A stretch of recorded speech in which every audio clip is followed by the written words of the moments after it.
What's good, YouTube? It's Nas and we back with another video. Road to 800 subscribers, of course, and in today's video I'm going to be talking about Chet Holmgren. And recently, I don't know what's wrong with Chet Holmgren. I don't know how to feel about Chet Holmgren because sometimes he has these games where he absolutely dominates. He shows why he's the second option on the Thunder and how Shea can rely on him as a number two option. And then some games he has these mediocre games where he's just inconsistent. He's unreliable. And that's the Chet Holmgren I saw last season. And this season, I thought this would be a big season for Chet Holmgren. He would have to step up because obviously Jalen Williams dealing with all his injuries, him being out again, the Thunder looking better without Jalen Williams, and now them losing 2 games in a row for the first time since the 2023-2024 season. It just doesn't look good. And in my opinion, Chet Holmgren most likely will be an all-star this season. And I feel like some people were going to talk about it like Chet Holmgren doesn't deserve it, in which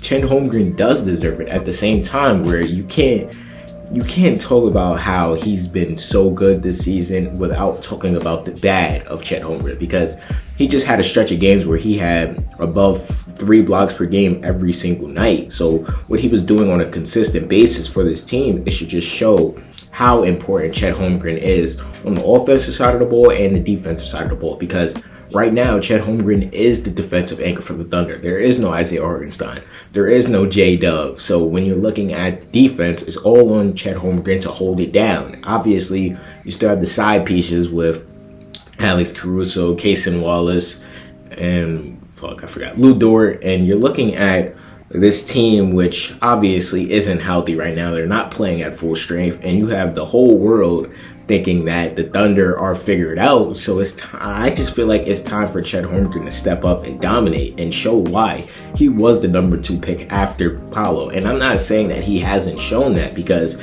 at the end of the day, this season he's having career highs across the board. This season he's averaging 18 points per game, 8.5 rebounds and 1.5 assists, shooting 57% from the field and 37.5% from the 3.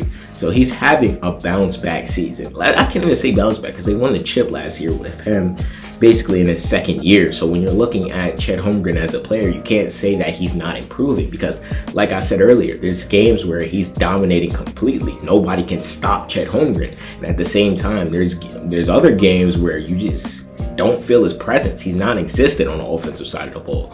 On the defensive side of the ball, when he's not blocking shots, when he's not impacting the game, you really don't feel Chet Holmgren at all throughout the game, which I feel like that can't happen for a player of Chet Holmgren's caliber if you got people like me talking about how Chet Holmgren should most likely be an all-star this season next to his obviously MVP running mate in Shai Gilgeous-Alexander. You're looking at a player which has to be more consistent. Like yesterday against the Toronto Raptors, he had 11 points and 10 rebounds in a loss.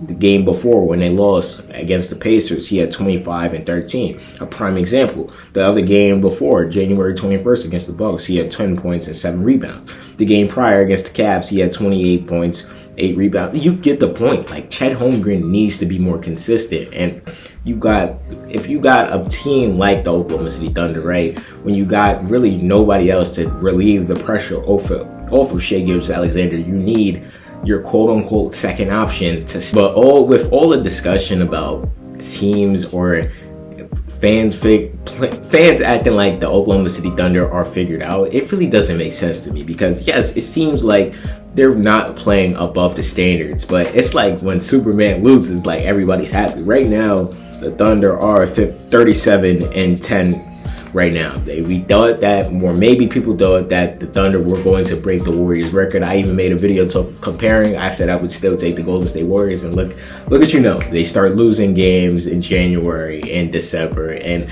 it really just hasn't looked like the same dominant team that we saw throughout the first 2 months of the season, to be quite honest with you. And to get back to that, I don't know what it would take, but it would be nice to have a nice, healthy Jalen Williams, healthy Isaiah Hartenstein, and obviously Chet Holmgren playing his best basketball. My bad if I'm stumbling my words a little bit. The next games they play is the Pelicans and the Timberwolves. So those are 2 games where you can come on a little winning streak, get back to your winning ways, and obviously, like I keep saying, I want Chet Holmgren to dominate. I don't want to keep calling Chet Holmgren soft, because I feel like in my Wemby videos, I always find a way to discredit Chet Holmgren, and that's why I'm making this video. Actually, I want to know, how do y'all feel about Chet Holmgren? Because I just deadass don't know how to feel. Is he a star? Is he an all-star? Or is he this inconsistent player that just gets blocks, and when the jumper is good, he does these hezzy hang pulls? If you know, you know. But when I'm looking at a 7-footer that can obviously take you off the dribble, a 7-footer that can obviously protect the rim, a 7-footer that can shoot the 3-point, like, you're looking at a player that should dominate. Like, I don't feel the same way that I feel about Evan Mobley. Evan Mobley has been playing good basketball, don't get me wrong. I might have to make an Evan Mobley video soon, but when I'm looking at players like at the Evan Mobley, like the Chet Holmgrens, I'm just wondering, how do you not dominate on a nightly basis?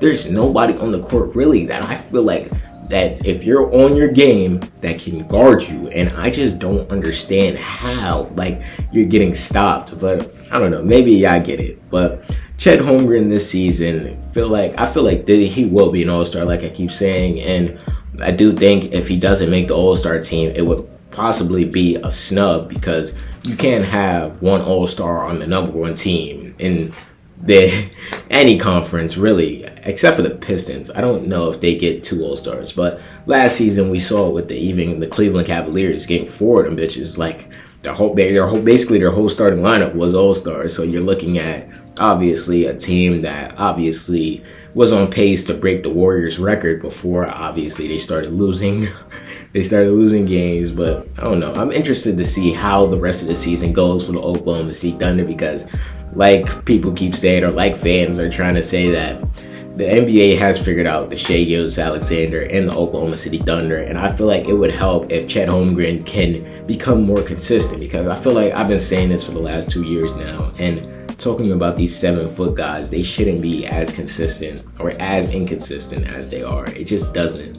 really make enough and whole total sense to me how they don't dominate on a nightly basis. But maybe y'all understand how they don't dominate every night. Maybe it's a mindset thing, maybe it's them deferring, I don't know. But y'all let me know how y'all feel about Chet Holmgren down below. Do y'all think he's an all-star this season? Do y'all think he's a star? Or do y'all think he's this inconsistent player? Y'all let me know down below. Subscribe. What's good, y'all? If y'all made it to the end of the video, I hope you guys enjoyed this video. And there's a video right here. I'm pretty sure you're gonna like it if you like this one. And the channel icon's right there if you want to just check out the channel in general. And yeah, leave a like too, because it really helps the algorithm push me out. And yeah, I appreciate y'all for watching this video nonetheless.